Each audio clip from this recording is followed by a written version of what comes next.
प्रिय भाइयों, आप सबको सतीश पाल का पुनः नमस्कार। जो उम्र में हमसे बड़े उनके सबको प्रणाम करता हूँ, जो हमारे बराबर वाले हैं उनको सबको नमस्कार करता हूँ, और जो छोटे हैं उनके लिए ईश्वर से प्रार्थना करता हूँ कि उनको सबको सद्बुद्धि दे और इतनी हिम्मत, इतनी सामर्थ, इतनी शक्ति, इतना संसाधन दे जो भारतवर्ष को बदल दे, भारतवर्ष को समृद्धशाली बना दे। दोस्तों, मैंने आपसे कहा था जब 2-3 दिन पहले जब इसका वॉच टाइम समाप्त हुआ, कुछ मैसेज आने लगे, मोबाइल हीट करने लगा, तो उस समय मैंने ये कहा था कि मैं 12 तारीख को 2 बजे से पुनः आऊँगा। तो मैं इस बारे में ये कहता हूँ कि मैं जो जुबान दे देता हूँ व्यक्ति को, उसको जरूर पूरा करता हूँ, पूरा करने का प्रयास करता हूँ। कि जैसे कहा गया है कि प्राण जाए पर वचन न जाइए, राजा दशरथ ने कहा था। हम भी उसी तरीके का ये प्रयास करते, किसी की नकल नहीं करते।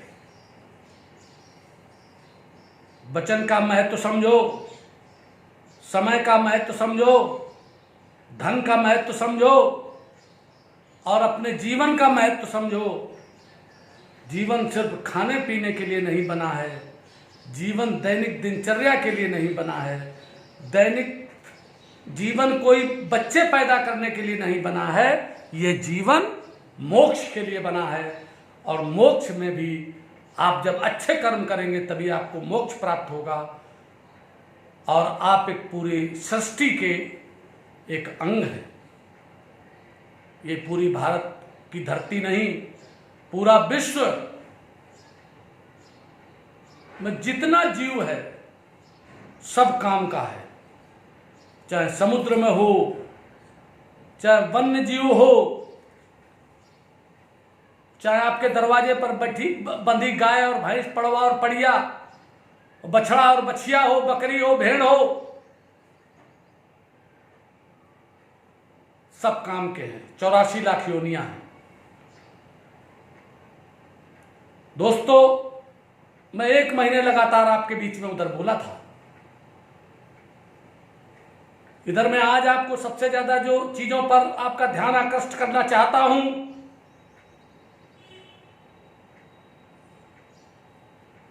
कि इस लॉकडाउन के पीरियड में कोरोना वायरस के आने पर पूरे दुनिया का जो परिदृश्य देखने को मिला, जो भारतवर्ष का परिदृश्य देखने को मिला, जो लोगों की मजबूरियां देखने को मिली, कि आदमी घर के अंदर बंद हो गया, बाहर निकलना बंद हो गया, पूरा शासन प्रशासन लोगों को घर के अंदर रखने के लिए बाध्य हो गया। उसके लिए पुलिस लग गई, उसके लिए पूरा प्रशासन लग गया, उसके लिए सीआरपीएफ लग गई,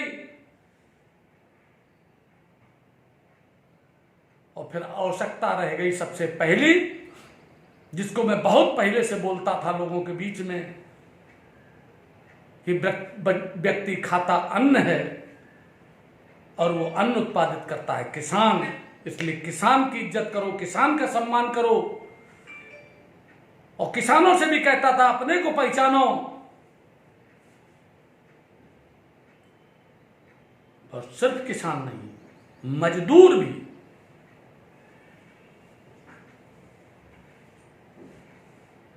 सब लोगों के यहां हम लोग गांव से चले हैं, नीचे की राजनीति से चले हैं।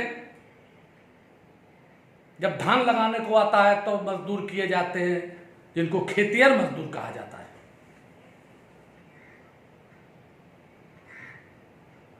आज कुछ परिस्थितियां बदली हैं। तो मैंने आपसे कहा था, जो इस लॉकडाउन के पीरियड में आई बातें, उसके बाद जब खोला गया तो खाने पीने की जो परेशानी थी वो पूरी हुई होती रही, किसी न किसी तरीके से लोगों ने बांटा, सबने बांटा, हम लोग भी बांटने में लगे थे, या जो भी है। क्योंकि दान के मामले में कहते हैं कि दान की महिमा ज्यादा अपने स्वयं द्वारा की गई नहीं गाना चाहिए। अगर आप दाहिने हाथ से दान करते हो तो बाएं हाथ को भी पता नहीं चलना चाहिए। मगर हम लोग चाहते कि अच्छाइयों का प्रचार प्रसार होना चाहिए। तो जैसे ही खुला लॉकडाउन, और जब लॉकडाउन था तो मैं देखता था, प्रयास करता था देखने का, समझने का कि कोई तो मसाला के लिए परेशान है, कोई सिगरेट के लिए परेशान है, कोई बीड़ी के लिए परेशान है, कोई चुनाई तंबाकू के लिए परेशान है, तो कोई शराब के पाउच के लिए परेशान है। तो उस समय भी मुझे याद आया कि हमने 21 पॉइंट जो पहले लिखे थे, आप लोगों को उसमें आए होंगे, उसमें मैंने कहा था कि नशा नाश का कारण है। और कई बार बोला हूं मैं कि नशा से आग डंडा निकाल करके नाम लगा दो तो नाश हो जाता है। और जैसे ही ठेके खुले पूरे देश में, 2-2, 3-3 किलोमीटर की लाइनें लग गई, और वो भी शराब के लिए, और वो भी पैसा ज्यादा देने के लिए। क्योंकि आदमी आदत का गुलाम है, और आदत अगर खराब आपकी पड़ गई, क्योंकि वो आदत जब वो शराब मुंह के द्वारा नीचे पेट में गई और वहां से उससे नशा, जिस समय पर आपको अल्कोहल लें, एक रिएक्शन करता है कि ब्लड सर्कुलेशन बढ़ा देता है।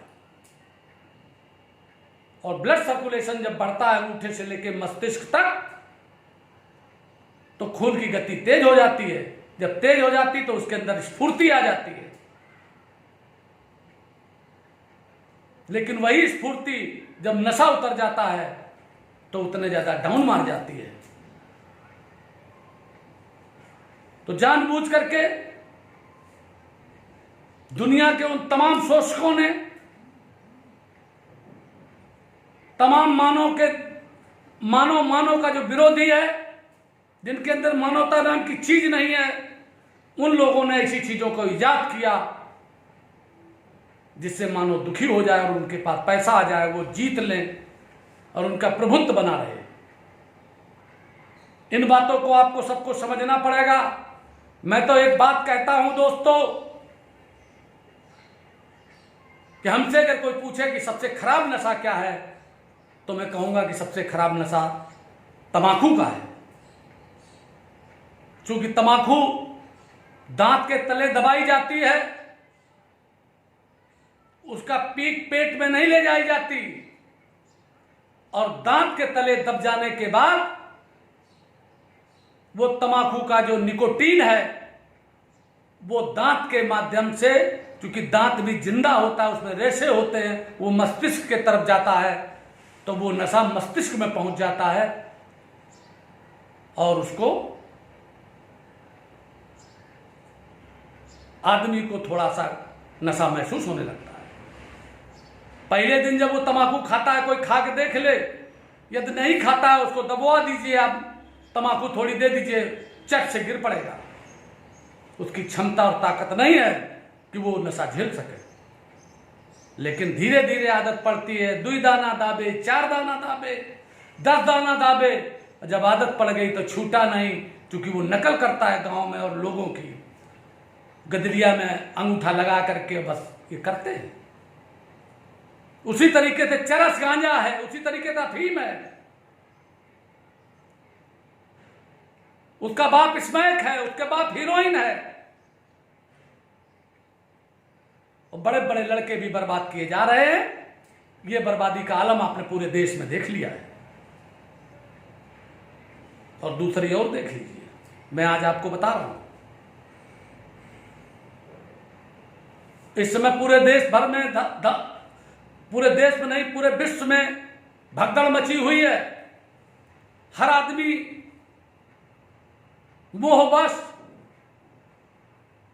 अपने अपने घर पहुंचना चाहता है, और घर का आदमी अपने स्वजन को देखना चाहता है, रूबरू मिलना चाहता है, उससे गले मिलना चाहता है, वो अपने माता पिता से मिलकर के उसके चरण स्पर्श करना चाहता है। इसलिए लोग पैदल चल दिए हैं, हजार हजार किलोमीटर के लोग।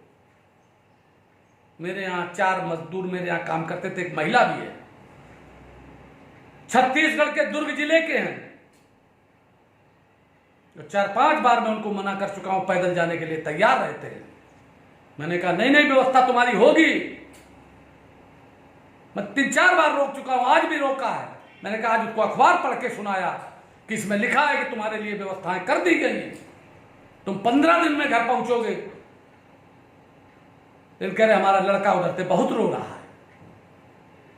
यही पूरे देश के लोगों की स्थिति है। आज मैं आज तक पे देख रहा था, एक अखिलेश सिंह कांग्रेस के प्रवक्ता बोल रहे थे, कह रहे थे मजदूरों को खाने को नहीं दिया गया, मजदूरों को भोजन नहीं दिया गया, मजदूरों के लिए व्यवस्था नहीं की गई। अरे मैं उनसे कहना चाहता हूं कि मैं भाजपा में हूं, इसलिए बात नहीं कह रहा हूं। इस देश के प्रधानमंत्री माननीय नरेंद्र मोदी जी ने पूरा खजाना खोल दिया, सबके लिए खोल दिया। यहां भी देखते हैं योगी जी ने खोल दिया, पूरे देश के लोगों ने खोल दिया। तुम्हारा भी तमाम देश के तमाम उसमें राज्य है। राजस्थान में आपका मुख्यमंत्री है, कई जगह आपका मुख्यमंत्री है। जब उससे पूछ लिया उन्होंने एंकर ने कि तुमने क्या किया, तो चुप हो गए। अरे ऐसी बात ना कहो जिससे बेवकूफ बनाओ। इस समय पर किसी को रोटी नहीं दिखाई देती, उनको सीधे घर दिखाई दे रहा है। और मैं आज एक भविष्यवाणी आपसे कर रहा हूं कि घर पहुंचने के बाद महीना 15 दिन के अंदर जब स्थिति सामान्य होने लगेगी तो उनको अपना रोजी रोटी वाली जगह दिखाई देने लगेगी और उधर से गाड़ियां भरने लगेगी। दोस्तों, एक गाड़ी जब कोई दिल्ली से और पटना के लिए, कलकत्ता के लिए चलती है, जिसमें हम लोग एयर कंडीशनड में बैठते हैं, तो उसी में मैं देखता हूं कि मजदूरों वाली और जो तमाम गरीबों वाली और जो सामान्य डिब्बे हैं उनमें किस तरीके की भीड़ लगती है। और वही भीड़ एसी के डिब्बों में भी होती है, लेकिन उनका रिजर्वेशन चूंकि होता है, लेकिन तब भी 2, 4, 6, 10 उसमें से हो जाते हैं जो टीटी को रुपया देने के लिए तैयार रहते हैं एसी में कि हमको जगह मिल जाए। तो दोस्तों, आवश्यकता है मानसिकता बदलने की। मैं समस्त अपने भाइयों से, मजदूरों से और जो लोग बाहर हैं, आज अमेरिका में हमारे जो लोग हैं वो भारत आना चाहते हैं। भारत में जो अमेरिका के लोग हैं, जो लोग हैं, ऐसा कोई देश नहीं जहां एक दूसरे देश के लोग ना हों, और ऐसा कोई प्रदेश भारत में नहीं है जहां एक दूसरे प्रदेश के लोग ना हों। बस कहीं ज्यादा कहीं कम है, क्योंकि जिन राज्यों में गरीबी ज्यादा है, जिन राज्यों में रोजगार कम है, वहां के लोग दूसरे राज्य में नौकरियों के लिए जाते हैं। यही हाल पूरे विश्व का है कि भारत के बहुत से लोग अमेरिका में, हमारे सॉफ्टवेयर इंजीनियर, हमारे डॉक्टर और हमारे तमाम तरीके के लोग, बड़े बड़े लोग इंग्लैंड में पढ़ने के लिए, ऑस्ट्रेलिया में पढ़ने के लिए, ऑस्ट्रेलिया में रोजगार के लिए, और उनके पिता, माता पिता हिंदुस्तान में बड़े गर्व के साथ कहते हैं मेरा बेटा अमेरिका में है। लेकिन कोरोना वायरस ने सबको औकात पे ला दिया, सबको घुटनों पे ला दिया। आज अमेरिका में सबसे ज्यादा लोग असुरक्षित हैं। आज ब्रिटेन में सबके, वहां के प्रधानमंत्री को कोरोना हो चुका है। आज सबसे ज्यादा ऑस्ट्रेलिया में लोग असुरक्षित हैं।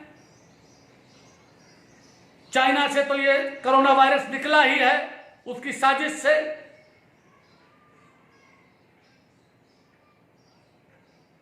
भारत में तो नरेंद्र मोदी जी की दूरंदेशी ने और ईश्वरीय कृपा ने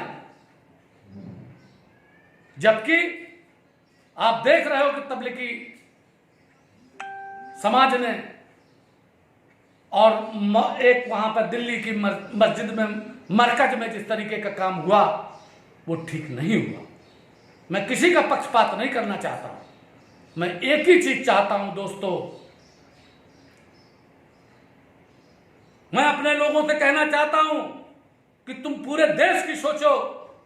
और एक और बात आज कहना चाहता हूं, मंगल का दिन है, 12 तारीख है और 17 तारीख तक के लिए समय लॉकडाउन का दिया है। मैं 18 तारीख को भी बोलूंगा। एक ही बात आपसे कहना चाहता हूं दोस्तों कि आप अपने से निचले तबके के जितने लोग हैं, जो छोटी जात के लोग हैं, उनको सब गले लगा लो, उनके पैर छू लो, उनसे विनती कर लो कि सब एकता कर लो, एक जगह इकट्ठा हो जाओ, बराबर वालों को गले लगा लो।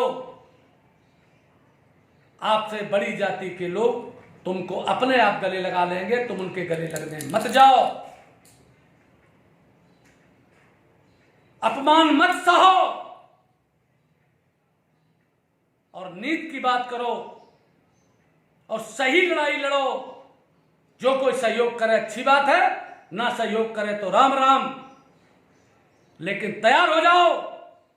और जो लोग, मैं तो पहले कहता था, बहुत पहले, कभी पाल सम्मेलन में, कभी पाल समाज रैली में, कभी पाल बघेल धनगर समाज सम्मेलन में, कभी कालपी में, तो कभी जालौन में, तो कभी कुरुक्षेत्रा में, कभी कैथल में, कभी डिडवाना में, कभी गुरुग्राम में, तो कभी फरीदाबाद में, कभी अहमदाबाद में, तो कभी सूरत में, कभी महाराष्ट्र में, और कभी धौलपुर में, तो कभी ग्वालियर में, और कभी चित्रकूट में, तो कभी लखनऊ में, कभी गाजीपुर में, तो कभी फैजाबाद में, कभी अंबेडकर नगर में, तो कभी शाहजहांपुर में, कभी झांसी में, कभी भोपाल में, और कभी उज्जैन में, महाकाल के पीछे। इन सब जगहों पर मैंने कहा है लोगों से कि आप सब लोग अपने अपने लोगों से कह दो और एक लड़का ज्यादा पैदा कर लो और उस लड़के को पढ़ा लिखा करके राजनीति में दे दो, जो शादी न करे और आगे चल करके सिर्फ समाज को ठीक करे, देश को रास्ता दिखाए। मेरे 2 बेटे हैं, उनमें से एक बेटे को मैंने राजनीति के लिए दे दिया है और उसको तैयार कर रहा हूं, पढ़ा लिखा रहा हूं, और समाज का काम करेगा, शादी नहीं करेगा। शेष तो उसका काम है, लेकिन मैंने उससे तय कर लिया है कि तुम शादी ना करना।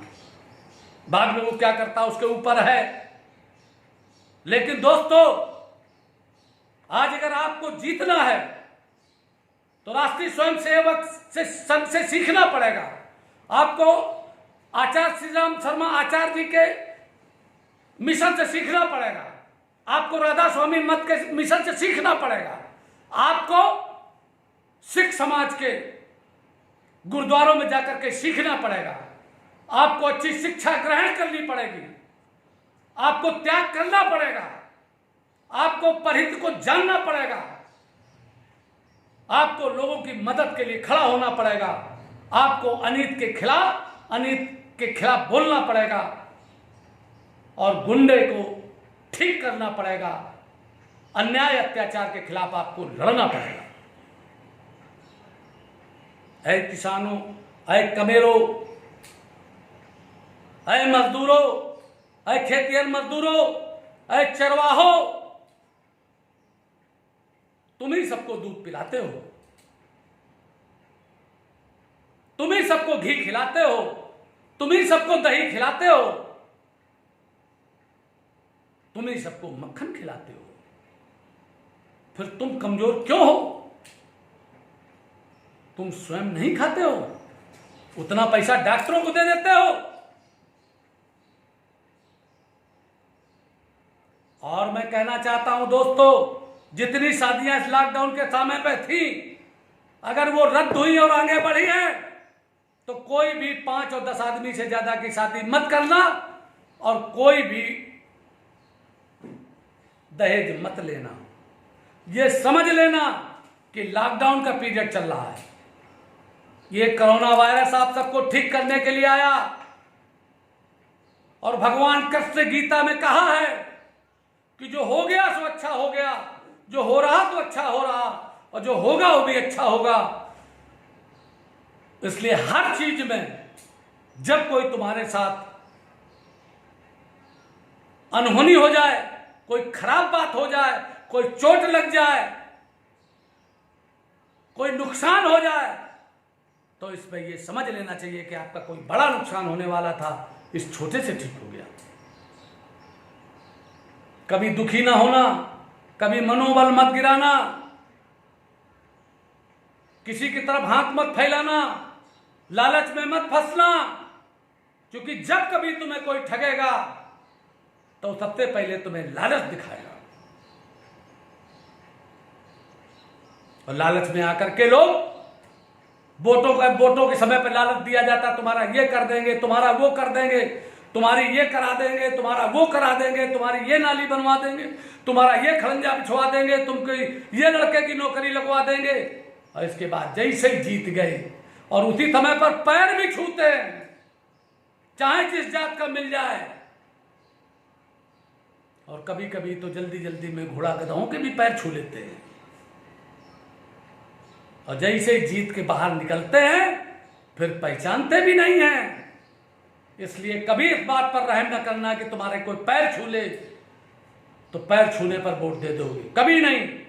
पैरों पे गिर जाए, रोने लगे, नाटक करे, बदमाश को कभी वोट मत देना, गंदे लोगों को कभी वोट मत देना। प्रधानी का चुनाव आगे आ रहा है,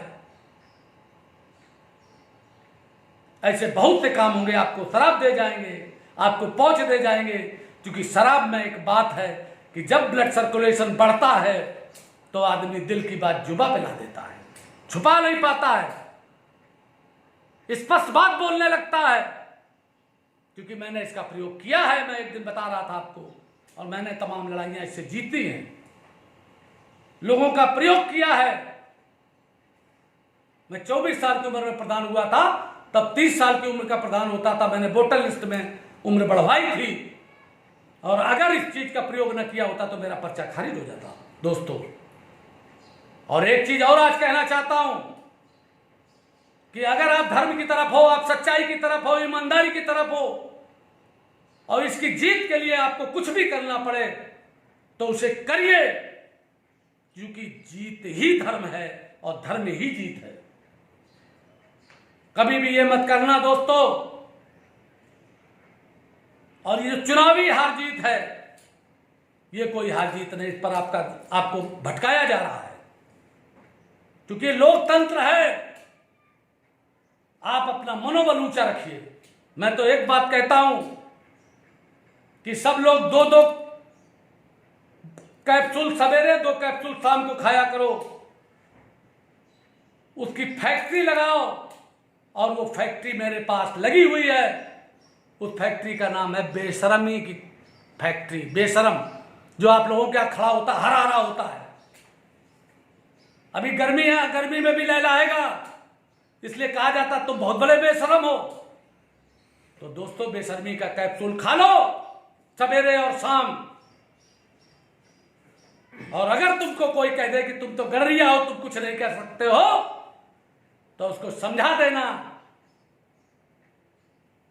कि गडरिया सबसे पवित्र कौम है, गडरिया सबसे बहादुर कौम है। चंद्रगुप्त मौर्य गडरिया था, अहिल्याबाई होलकर गडरियन थी।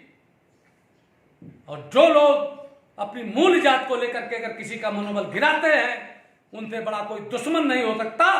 मैं तो इसके लिए एक और शब्द बताता हूं लोगों को कि जिस दिन तुमको गडरिया शब्द कहने में, गडरिया शब्द सुनने में हिचकिचाहट और सकचाहट, घबराहट और शर्माहट ना हो, तो तुम समझ लेना कि तुमने प्रगति के पथ पर, प्रगति की सीढ़ी पर, प्रथम सीढ़ी पर पैर रखा है। दूसरा और दोस्तों, एक बात बताना चाहता हूं कि सुबह से शाम तक कम से कम 10 बार 20 बार गड़र गडरिया गडरम गच कहा करो।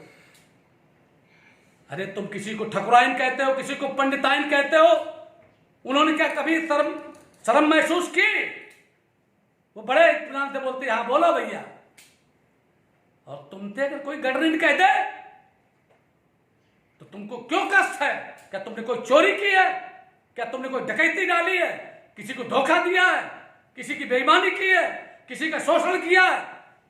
ऐसा तुमने किसी का नहीं किया है। इसलिए ये आज तारीख 12 तारीख को पूरे देश के गडरियों, पूरे देश के नौजवानों, सबसे पहले ये दुनिया की बातें बंद करो।